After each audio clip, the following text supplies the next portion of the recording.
still have people coming in. We're going to give them a couple more minutes to come in and get your seats.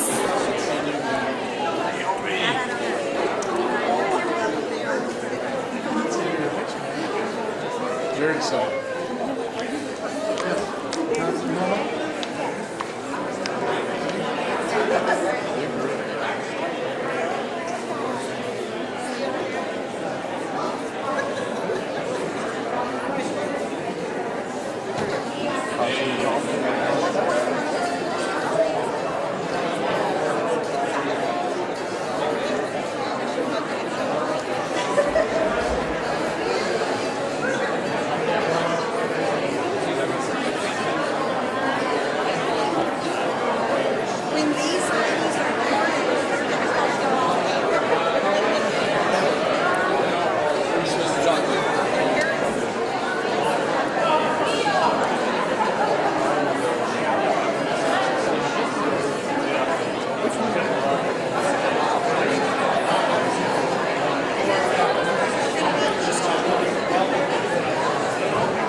Okay, all right, okay.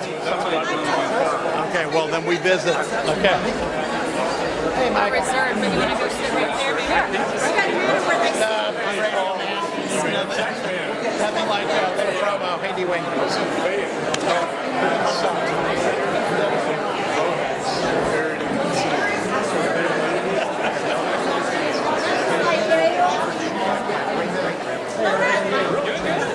You don't have any opposition.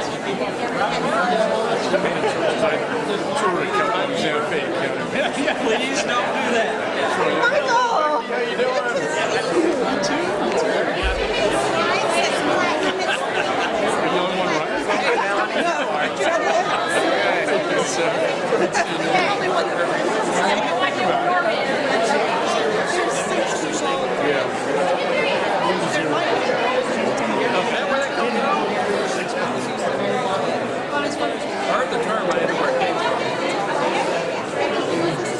Hi, how are you doing?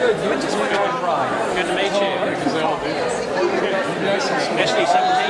Yeah, yeah. Convention Center Republican. Yeah. Thank you, thank you. Hey Linda, how are you doing? Fred, how are you doing? Good to see you. I know, we've talked on the phone for 5 years, more. Yeah, 10 years. That's about 5 years. 13 minus 5 is 8. Yeah, no way. Are you in charge of this? So you're filming tonight, or? Okay. Yeah, if I track down Eric, he'll be able to. That way, just tell us where to sit, and we'll be happy to. If you want me to introduce you to Kevin. That's good. That's good. Perfect. Okay. Get it done tonight. Just have a seat anywhere over here. On this side? Yes, on this side.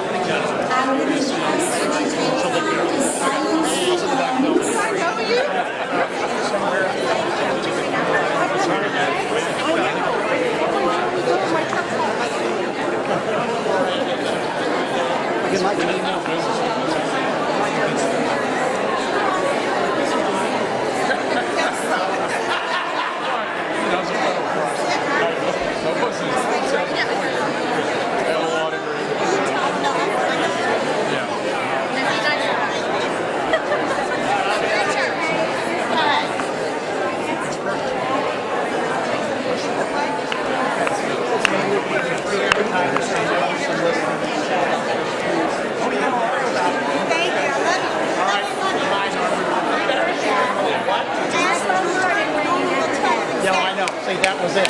You know, why not?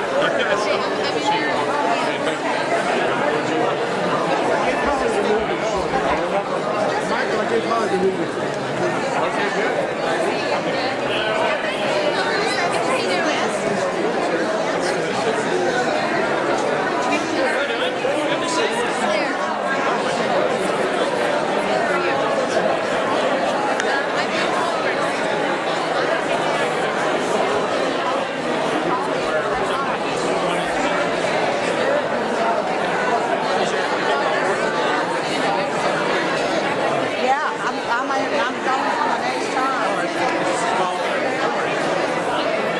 tripod.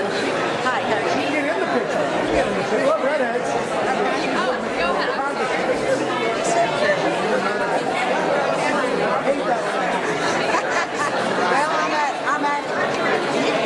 hey,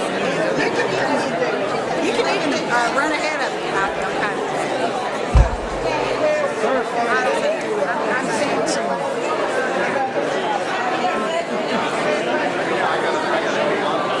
Can we get a picture?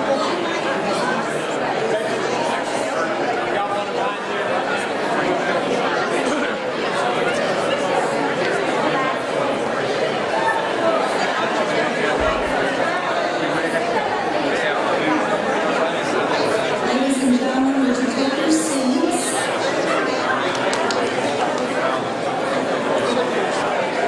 This looks like a reunion. This looks like a big family reunion and everybody's excited to see you. We're excited to have you here with us tonight and celebrating this wonderful evening with us. 20 years, Texas Tea Party Republican Women, 20 years strong. Thank you for being here and sharing it with us tonight.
just a little bit discouraged.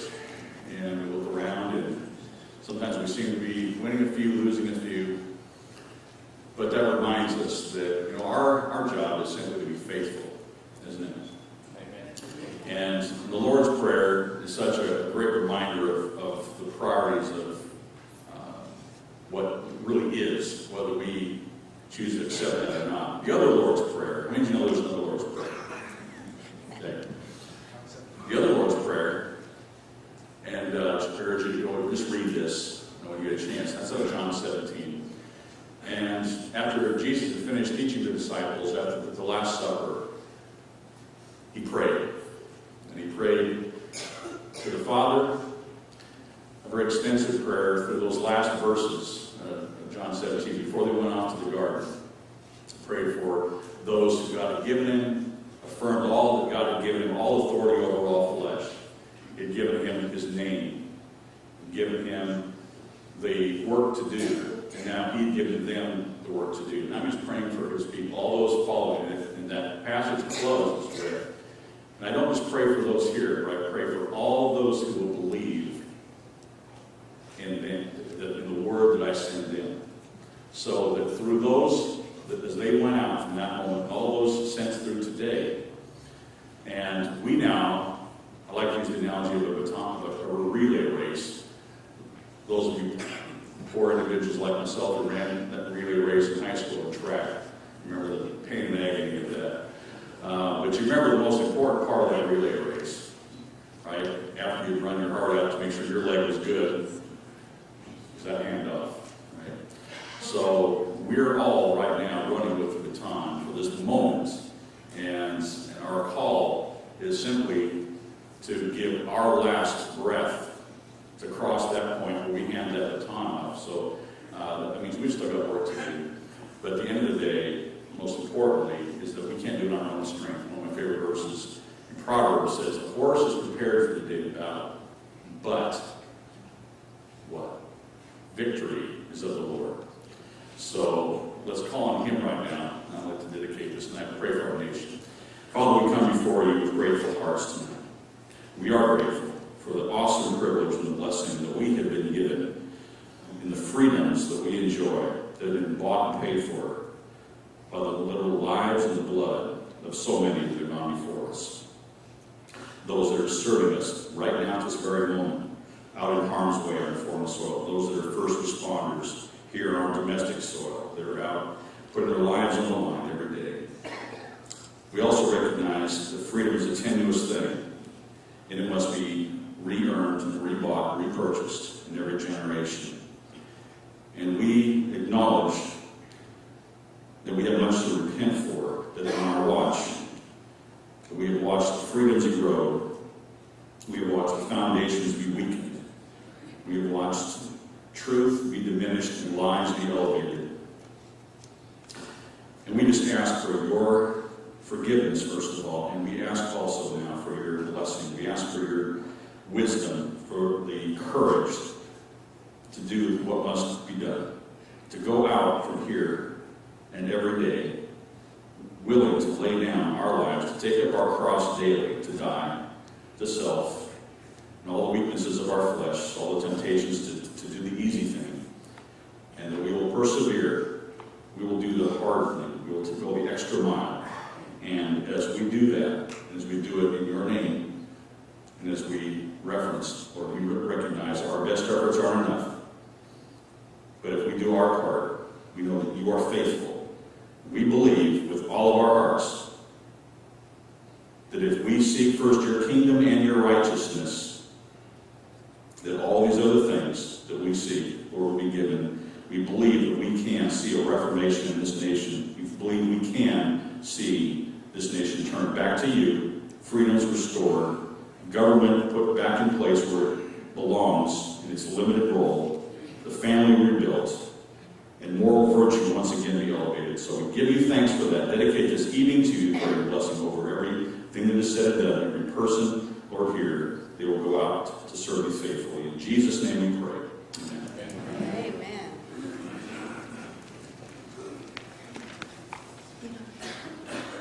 Good evening. My name is Susan Darbyshire, and I'm one of the founders of Texas Tea Party of Republican Women. And I'm not only here to represent myself, but Peggy Cox, our first president back in 1993 to 94. Would you please join me in saying the Pledge of Allegiance? The U.S. flag.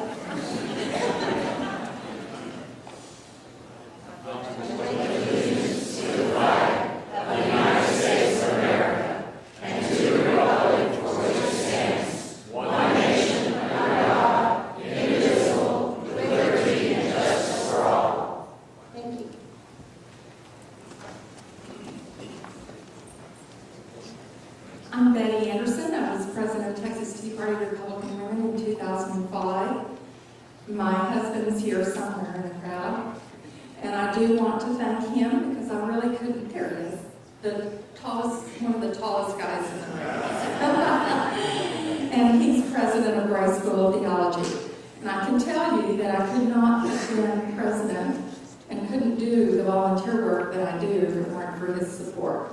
So I just want to honor him too tonight.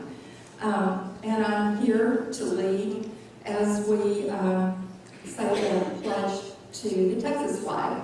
So let's honor the Texas flag together. Honor the Texas flag. I pledge allegiance to thee, Texas, one state, under God, one and indivisible. I think y'all can sit down. Hi there, my name is Bertie Savage, and I was president of TTPRW, or Texas Tea, Republican Women in the year 2006. Oh, what a dynamic year we had. This is very dear and dear to my heart. I'm asking you, if you have served in any branch of the military, would you please stand?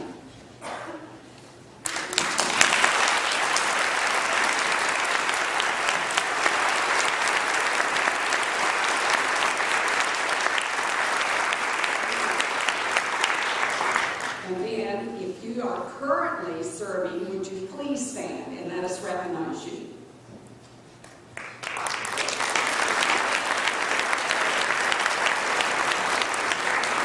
And even if you have family members that are now serving in the military, would you please stand and let us recognize you?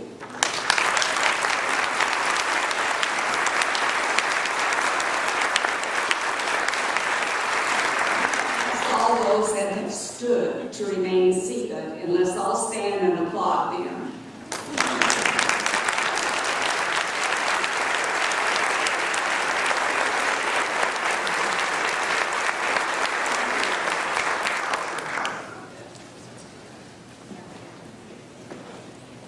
Hello, my name is Kathleen Dolovics. I was president of Texas Tea Party Republican Women in 2003 and 2004.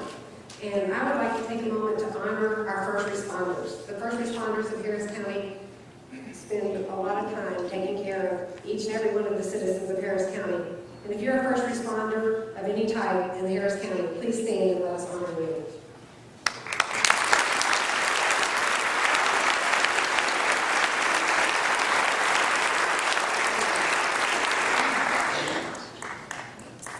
Well, hello everyone. It's so good to see you. I'm Elby Kingston, and I have had the grand privilege of being one of the founders of this organization, this club, along with Susan Darbyshire and Peggy Cox. And I just thank you for being here to celebrate with us. This is our 20th, and I am so proud of this club.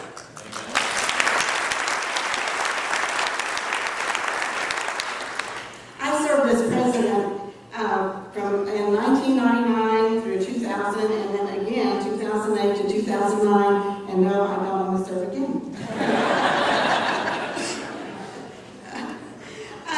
I want to. We have several families that have youngsters, I should say, but I should say men now too, because they are in the armed forces and they are serving, and they start so young. So, and most of you have started so young to serve, but I'd like to recognize the men that are in the military now. I'll just read them off of there rather than off of here. We have United States Air Force Staff Sergeant Adam Zivera, Travis Roden, Petty Officer 3rd Class, Kyle Ross, Petty Officer 2nd Class, Sergeant Aaron Mark at Fort Bragg, Lieutenant Bruce Bain, U.S. Air Force, Commander James Amucci, and have I missed anyone? Oh, and Chaz. Oh my gosh, and I love that name. Chaz Bensel, Petty Officer 1st Class. And a picture that is not up there is Nick Pinson, who is a commander now, just got promoted. He flies F-5s, and he's my nephew.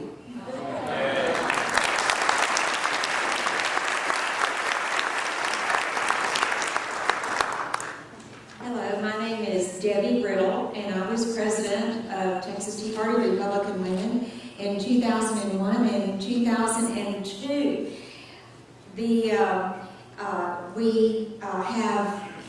a lot of elected officials here tonight because we need to get Congressman McCall up here. We're not going to read your names off right now, but we will do that later. But for all of you that are elected officials, please stand and we will recognize you at this moment.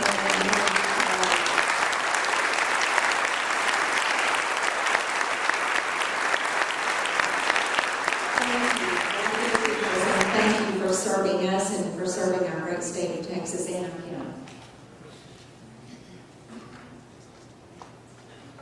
I'm Gail Stannart, and I was president in 2007 and was thrilled to serve this great body of women. Found a place where I knew that there were people who shared my faith first and my values and the commitment to this country. And we want to honor our candidates. We will call your names out in a few moments, but if you would all stand and let us honor you for running and giving your service to this country.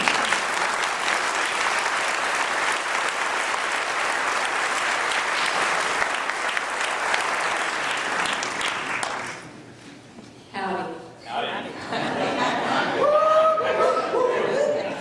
Sharon Slover, President, 2010-2011. I'm supposed to do the guest, which we will do later. So if it's your first time here, please stand and let us welcome you. First time.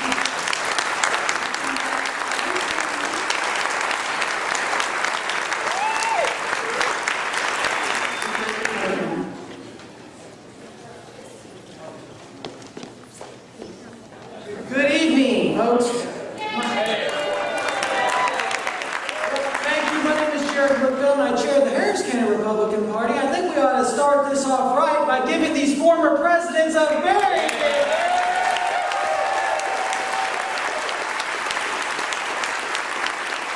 In fact, everyone who has ever been a member of the Texas Tea Party Republican Women, stand and let us give you a big hand.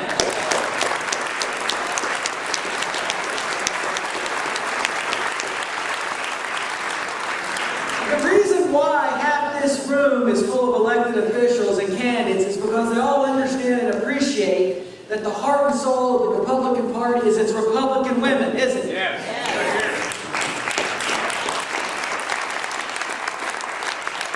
And thanks to the work of so many good people in this room, your Harris County Republican Party is alive and well and successful. So on behalf of the party, thank you, thank you, thank you.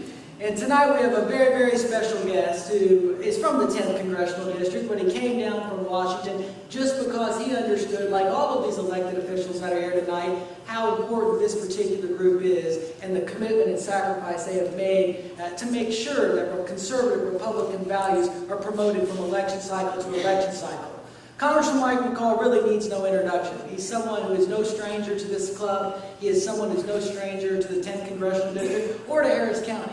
He's someone that we can always count on during our time of need. If you've got a problem, you've got an issue, you pick up the phone, Congressman Mike McCall will be responding within 10 minutes or less.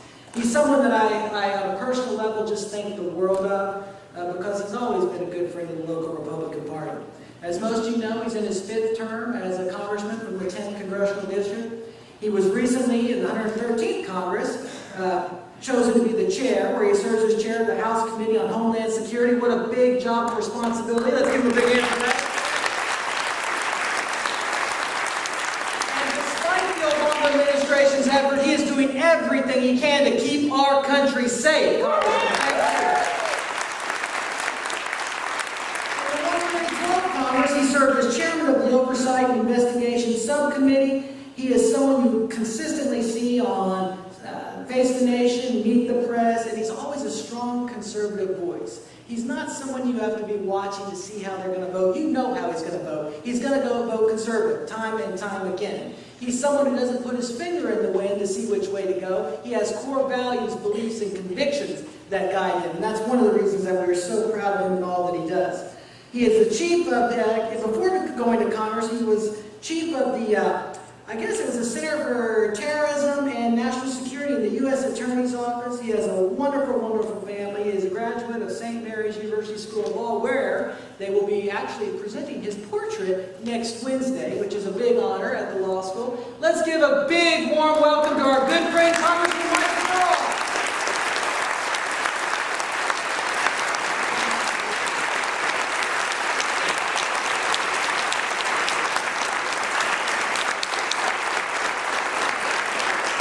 Jared, for that great introduction, and what a great job you're doing as our chairman of the Republican Party here.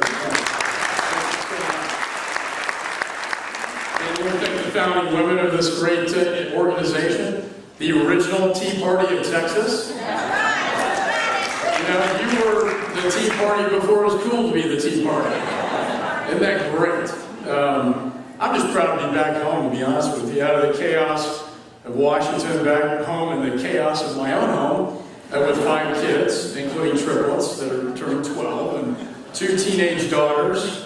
You know, when I first got elected chairman of Homeland Security, they said, you know, you're a Texan, you got to go to New York and tell them that you understand that New York is still a main target. And so I did. I met with Ray Kelly, the police chief, and he said, well, tell me about your family. I said, well, I got 5 kids, and I got these 2 teenage daughters. He said, oh, you have teenage daughters? He said, you know the difference between a teenage daughter and a terrorist? I don't know. Maybe y'all have teenage daughters out there. He said, you can negotiate with the terrorists. So, of course, you can't negotiate with the terrorists. But it's been a lot of fun with these 5 kids. And being elected by my peers to serve as the chairman of this very, very important committee, I can't tell you how important that is. And I think it's befitting that I stand here in a church today amongst Christians like LV and some of the other. Alan, I gotta mention Alan Fletcher. He always gets mad that I never mention his name. Good seeing you. You're doing a great job, Homeland Security.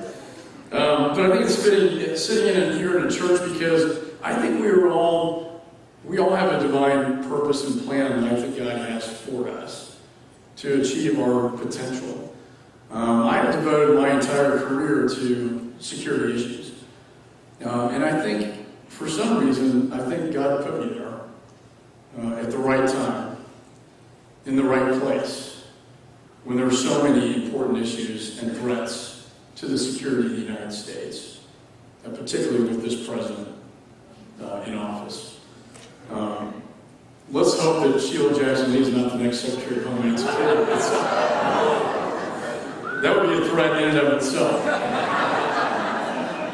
But having said that, you know, my job is actually complicated, but it's actually quite simple. And that is to protect American lives. I get these threat briefings every week, the same the president gets. And I want to keep those threats outside of the United States. And I want to protect Americans from another terrorist attack.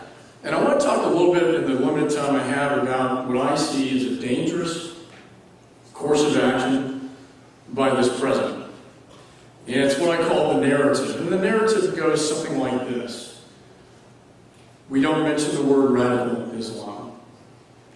And we don't talk about a war on terror. We take that out of the vernacular. We call things like Fort Hood workplace violence, not an act of terrorism, even though we know that Major Hassan was in touch with al-Awlaki, the #2 terrorist in Yemen, which is the #1 threat today is Al-Qaeda in the Arabian Peninsula. You know, we know the threat warnings that came out recently with the embassies. Benghazi. This was not an act of terrorism either. This was perpetrated by some video hatched in Florida, only later to recognize that, gee, maybe this was an orchestrated planned attack by Al-Qaeda on 9/11 against our embassy, killing our ambassador. I will not rest till we get to the bottom of Benghazi.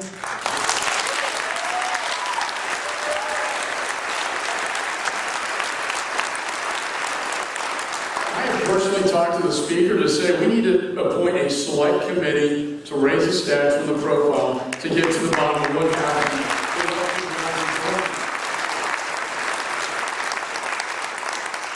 The cable sent to Secretary Clinton that she ignored, that I asked her about on foreign affairs. You know, the ambassador's cry for help, the one ignored her. The idea, when we talk about the military, that I've seen over in Pakistan, Afghanistan, Iraq, no man left behind is their credo. No man left behind. Somebody, and I believe out of the National Security Council, gave the stand-down orders not to say our ambassador and foreign service officers. That is criminal. That is criminal. And I believe it will haunt Mrs. Clinton in her bid for the presidency. And it's an issue that we need y'all's support on. And I'm fighting a good fight to try to get this select committee. And then, you know, I got elected chairman, and then 4 months into my chairmanship with the gavel, Boston occurs. The largest terrorist attack on American soil since 9/11. 260 people wounded in the streets that day. It's a miracle that many of them survived. The emergency response, first responders saving their lives when they could have bled out in the streets. You know, I visited Boston with the police commissioner up there, saw where these guys put the pressure cooker bombs, went to Watertown, where the police had the gunfight of their lives with these two terrorists who just happened to stumble into their backyard, throwing pipe bombs at them. Tamerlan shot 8 times, throws a pressure cooker out at these police officers. They wrestle him to the ground. He's hit by his brother, dragged for 15 feet, and he's still fighting. This man was a monster. But again, the narrative, it's not tied to anything greater. It's just a couple of brothers. It's not tied to radical Islam. It wasn't inspired by radical Islam because we can't talk about that, even though we know that the older brother went to Dagestan to train with the Chechen rebels. The Chechen rebels fight alongside Al-Qaeda.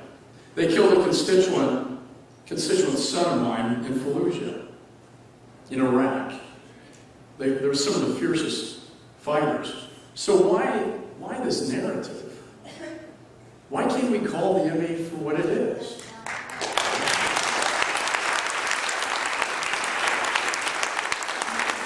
You can't defeat an enemy you cannot define. We have to define this enemy, and it is radical Islam, and we need to call it what it is.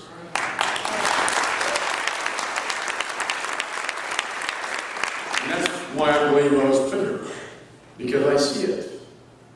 And we are in a struggle, and it's a long struggle. And it's not going to be one with drum strikes alone. This president seems to downgrade the threat because he wants to be the peacemaker that ended Bush's wars, and yet he ups these drum strikes.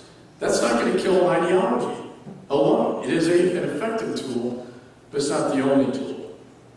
And at the same time tries to explain and defend the NSA programs when there is a threat from Al-Qaeda, but gee, we need these programs. I don't trust this guy with my tax records. And I think a lot of Americans don't trust him with his phone records either. That's right. That's a lawful program, judicial review. We are going to be looking in the Congress at the scope of Section 215 of the Patriot Act. It's a delicate balance, always security and privacy and civil liberties. But that's a fight that we as Republicans believe in freedom, as the Reverend mentioned. But this narrative, again, it takes us down a dangerous course that I think at the end of the day, the threat briefings I get, and I'm not trying to be a funeral, but he says they're on the heel, back on their heels, struggles over, let's withdraw, let's not leave a counterterrorism footprint, when all the while, what I see is a growing spider web. This is my biggest concern. Initially, we were concerned when I was over in Afghanistan about Afghanistan being a safe haven, which gave them the timetable we're pulling out without a counterterrorism footprint.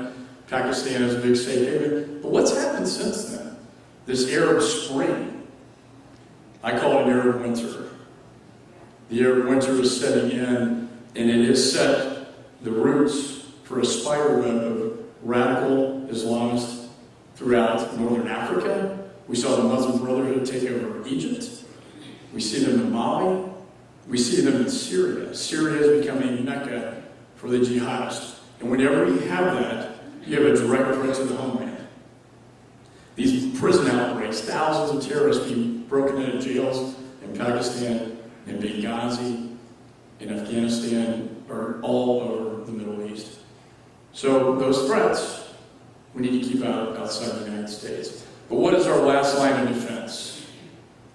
It is our border. And until we know who is coming into this country and who is leaving, we will never truly be safe. We will always be vulnerable. I've made this one of the top priorities of my chairmanship. I've dealt with this issue for a long time. We have it within our hands to get Operation Control. I went down to the border, led a delegation to San Diego, Tucson, and the Rio Grande sector. And I want to tell you what I saw and what I think needs to be done. San Diego, fencing, aviation, they get around it with boats and tunnels. Tucson, a lot of good technology, they plugged it up pretty well. But who is the victim of this success in San Diego and Tucson? Texas. You have the Rio Grande sector, and it's the most vulnerable part of the border, a 55% increase in illegal crossings taking place. And it's other than Mexicans. Huge increase. It's children, women who die dehydrated. We are on the river with the DPS, I think where's Debbie Whittle, she's been on this in Allen. It looks like apocalypse now, you get 4 or 50 calibers in this boat. Very intimidating, but midday, and there's a body floating in the river. And so my colleagues from Pennsylvania and New Jersey who've never seen anything like this, who are like, gosh, this is a war zone down here. And they have to see it to understand it. We have to solve this problem. We can have this immigration reform debate, but I'm not willing to go down that road until I can say that when my bill passes on the House floor, after we get passed out of committee, that in 2 years we get Operation Control of this border, then we can have that discussion.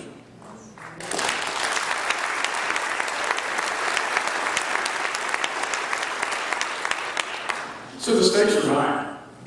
You know, I was on Meet the Press and Ted Koppel, you know, God love him, but he challenged me that, you know, we brought this upon ourselves, Congressman. This is America's fault. It's the old apology tour. The weakness of this president. When Russia, Putin thumbs his nose at this president, and after he does that, he runs on Jay Leno to do his shuttle diplomacy on Jay Leno. What do you do after Benghazi? He runs to Las Vegas for a fundraiser. The United Nations comes into town into New York. He gives a speech, skips the lunch, doesn't meet with the leaders, right after Benghazi. Right after Iran's run red lines, refuses to meet with Prime Minister Netanyahu from Israel. I mean, and then he goes on The View. I mean, this is like the presidency by pop culture. Foreign policy by pop culture. Don't think that the rest of the world is not looking at us thinking, you know, the United States is weak.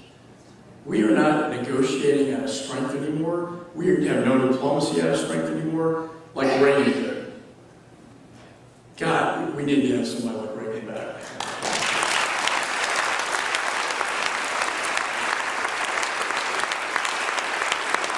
This reset button with Putin is a reset button back to the Jimmy Carter White House. And that's how I see it. And we need the strength to negotiate and to win this ultimate struggle. Lastly, I I did get a question about Obamacare. I voted against it. I voted against it again. I voted against it 40 times to defund, to repeal, and every chance I get to vote against it, I will vote against it.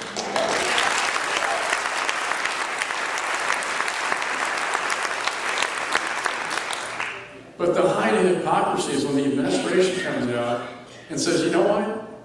This is great for the American people, but now we're going to delay the implementation of the employer mandate because politically they know it's a loser, but we're going to apply it to the rest of the American people. Oh, and we're going to make another exception. Congress. You gotta love the hypocrisy of this. They're exempting the executive branch and the Congress and the judicial. I have a resolution that I intend to file the day we get back to rescind that exemption so that we are all under the statute.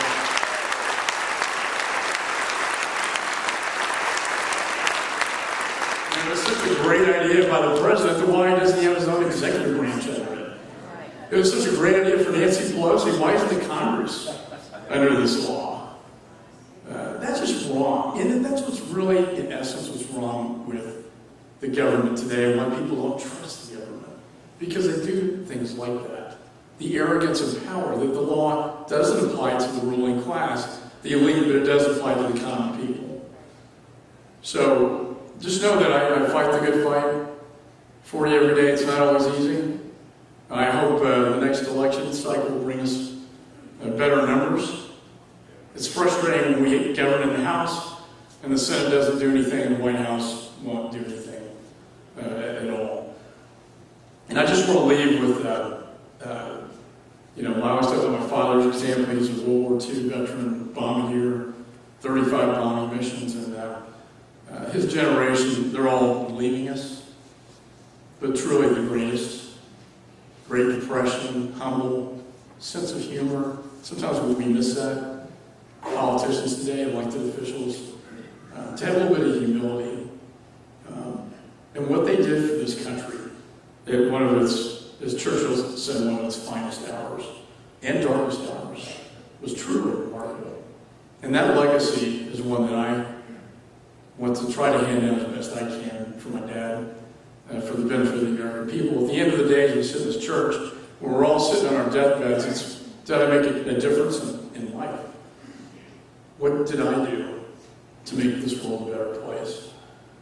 And we're all faced with that challenge and all faced with that test, whether you're a congressman or a county judge or a state rep. And I know that the hearts and minds in this room are so committed to freedom and our cause that we'll be able to look back and know that we did make a difference. So thank you very much.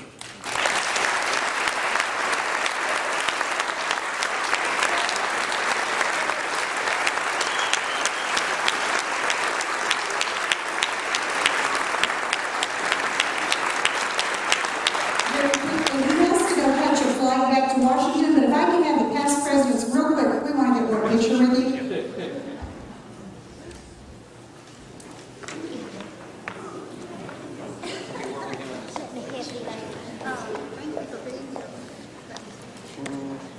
Texas Tea Party Republican Women wants to thank Congressman McCall for being with us tonight. We want to invite him back. We hope that he'll come back again and give us the report that he secured our border, he did away with Obamacare, and we have a nice little gift for him for speaking to us tonight.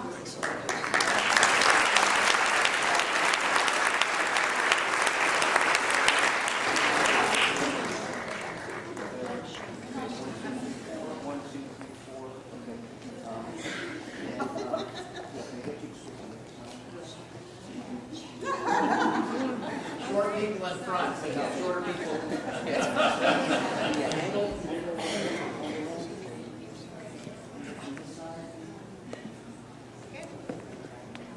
Don't fall.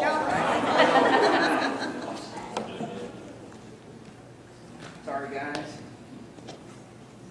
You know how photographers are. One more.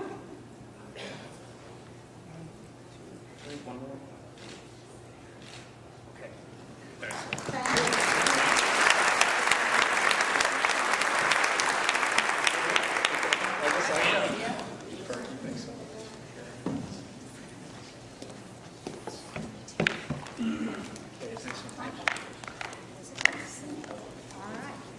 think you've got an escort out? It's a nice eagle. All right, I think we're ready for Jared Woodfield to come up here. We're going to start with our next slide, and I'm going to turn this over to our organizers. Now, ladies and gentlemen, this is going to be a little bit longer meeting than usual. Please get comfortable. We've got some fantastic elected officials and candidates that you really need to hear from. So we're going to start right now with Jared Woodfield.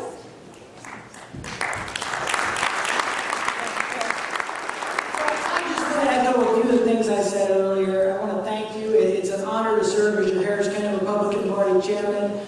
So many of you have worked side by side along with us to ensure victory in Harris County. I want to thank you. In 2010, thanks to the folks in this room, we had our best election cycle in the history of Harris County. So let's give a big hand for that.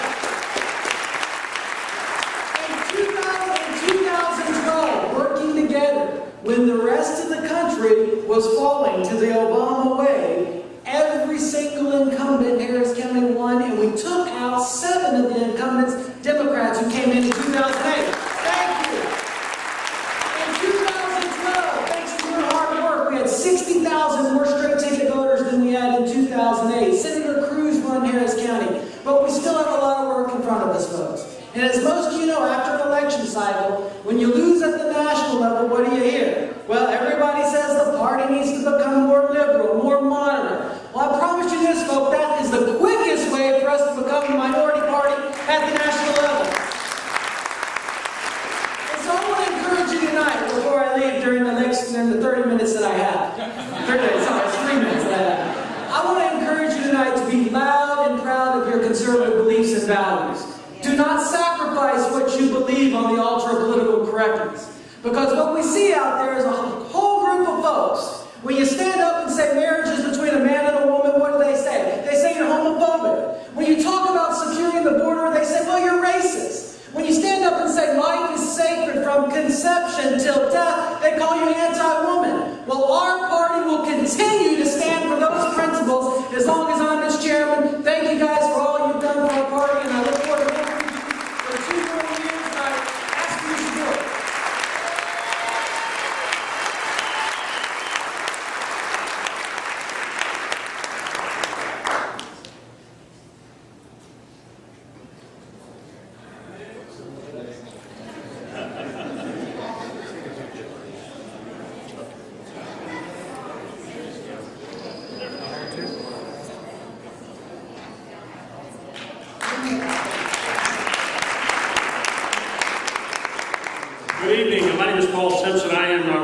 Jared, I can't probably imagine for energy, few people can, but I do want to appreciate all you've done for us, and thank you for this chance to share your 20th anniversary and to celebrate all the good fight you fought for the last 20 years. And I want to be able to take it down just a little bit because we are on a long-term fight that I think we all know is so important, and that is a fight against evil.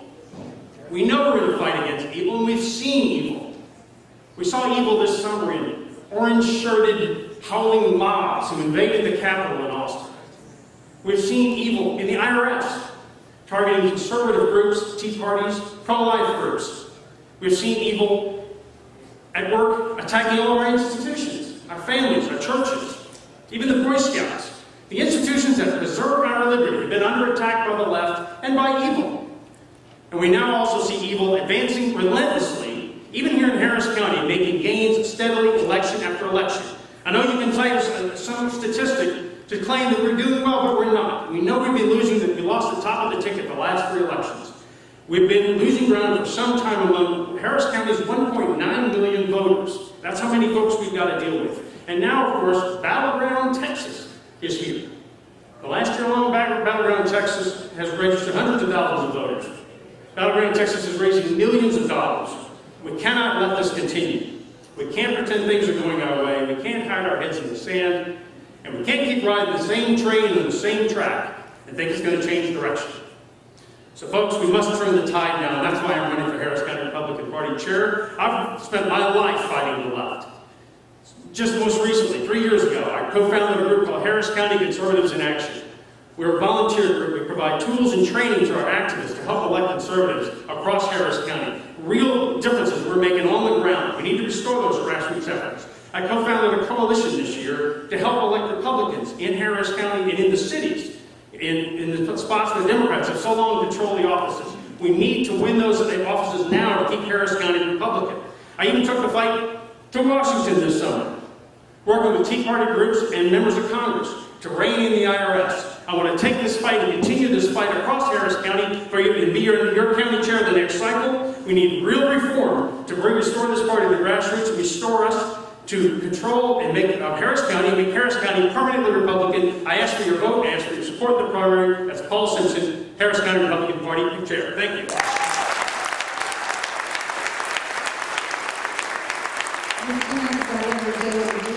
Who's unable to make it and be here with us tonight, but he sends best wishes to Texas Tea Party Republican women for the first 20 years and looking forward to 20 more.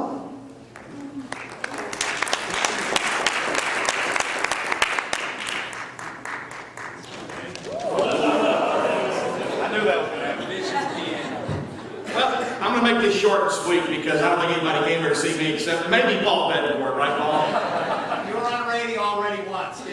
Oh, okay. Dan sends his regrets. He can't make it today because he had a family event. As Debbie and Alan and Dwayne can say, the last 140-day session that lasted almost 400 days turned into a summer marathon. Dan put off a few family events, but he couldn't put this one off. It's with Jan's family, so he sends his regrets, but his congratulations to Texas Tea for 20 great years. And a special thanks to the past presidents. I'm going to pull executive privilege and thank one in particular. Extra. Dan wanted to talk about the session he just had. It was a good session, a strong session. He accomplished a lot. He was chairman of education and passed an expanded school choice bill, which goes a long way to freeing people from the tyranny of failing public schools. He also reduced the STARS test from 15 to 5. I think those of you kids in school know what it's like when test time comes. It's a burden. It's going to be 5. There's more work to do. He also offered part of the Omnibus Pro-Life package, trying to do something about RU486, that abortion pill, the morning after pill, trying to get it under control. A girl in school has to have more permission to get an aspirin than to go get one of those pills. That's got to stop. He's fighting to keep the core curriculum, Common Core, out of Texas. He's fighting CSCO. Everybody's well aware of that. For those of you in the CHL, which I think I mentioned to Chairman Patterson, this being a Republican women's group is probably the most heavily armed place in Harris County right now. But for those of you with the CHL, you'll be happy to know that you don't have to go renew in another class. You can do it online now. All right. But there's unfinished business. There's still things we haven't done. You know, Dan was the most conservative senator in Texas by many rankings. But still there's work to be done, and he's going to do it. He wants to finish the unfinished business, such as property tax reform. Texas Tea is the home of property tax reform. How many of y'all were in Clout back in 06? Good many. Clout, we started property tax reform here, we championed it, but 7 years later we don't have it. 7 years later we still have the business margins tax, even though Dan has saved a lot of small businesses, those of you small businesses out there. He increased the exemption to $1 million. And there's more. Campus carry. We need campus carry so we don't have Virginia Tech here in Texas. And sanctuary cities. You know, Mayor Parker and Mayor Dallas and San Antonio, they say they don't have sanctuary cities. We know they do. There's only one way to stop it. The Texas legislature is going to stop it. And Dan's the one that's going to do it. He's asking for your support. He's asking for your prayers as he runs for lieutenant governor. There's unfinished business, and Dan's the man to do it. If you'd like to volunteer, I've got a sign-up sheet. Sarah Singleton, which I think many of you know, is going to work for the campaign Monday. She'll be in touch with you. You can find her if you want to help. See Sarah, see me afterwards. Thank you very much.